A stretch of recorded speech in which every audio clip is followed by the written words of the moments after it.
In a document released by the Uganda People's Defence Forces this afternoon, the President and Commander-in-Chief today announced that he had promoted Lieutenant General Muhoozi Kainerugaba to the rank of General before dropping him from the position of Commander Land Forces, which will now be occupied by Lieutenant General Muhoozi Kainerugaba, who has been promoted from the rank of Major General. General Muhoozi's promotion and drop from his post has come 24 hours after his messages on social media started to stir controversy, debate and raise eyebrows. General Muhoozi yesterday took to his official social media page on Twitter, where he proclaimed that it would take him and his army just 2 weeks to capture Nairobi, the capital city of Kenya, before going on a tweeting rampage. The tweets by the general did not only garner mixed reactions from people in both Uganda and Kenya, but also did not go down well with people from the neighboring countries, who even went out as far as hurling out insults. The Ministry of Foreign Affairs today also issued a statement in which it distanced itself from the tweets that were made by General Muhoozi Kainerugaba. Reacting to the tweets by the general, the Shadow Minister for Foreign Affairs, Muwada, condemned the remarks made by General Muhoozi on Twitter, saying that they have raised tension between the two countries. Will this be a trigger that the same force want to attack a neighboring country? We want to assume not, at least legally. Secondly, the army is a national army, not a personal army. Does the army now purport to operate as a personal army? 3, when it comes to regional and international sovereignty of nations, Kenya is a sovereign country.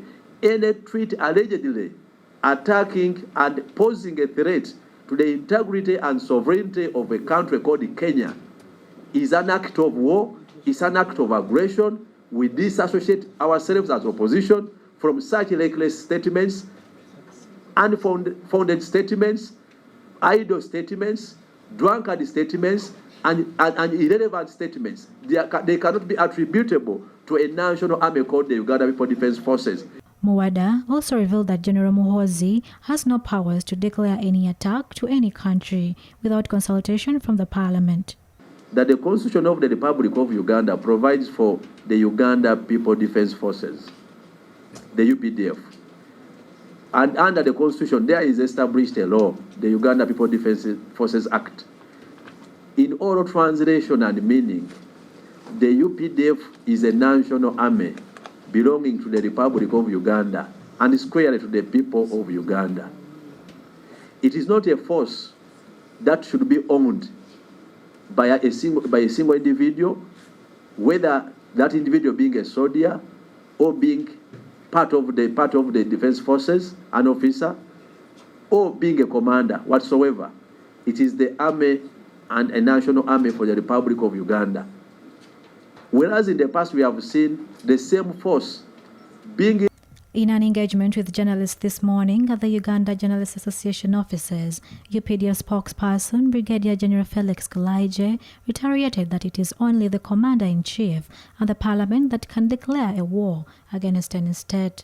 No general can declare war except the head of state and the Parliament. So for me, if my Commander-in-Chief has not spoken about war, I'm sorry, I have no comment to give. According to General Kulaije, Uganda has no intentions of waging war against Kenya. One, I've told you our method of communication, internal. Secondly, our method of communication externally is through my office, through the Minister of Defense. At the moment, it is not yet clear whether President Museveni decided to drop General Muhoozi Kainerugaba from the position because of his controversial messages on Twitter.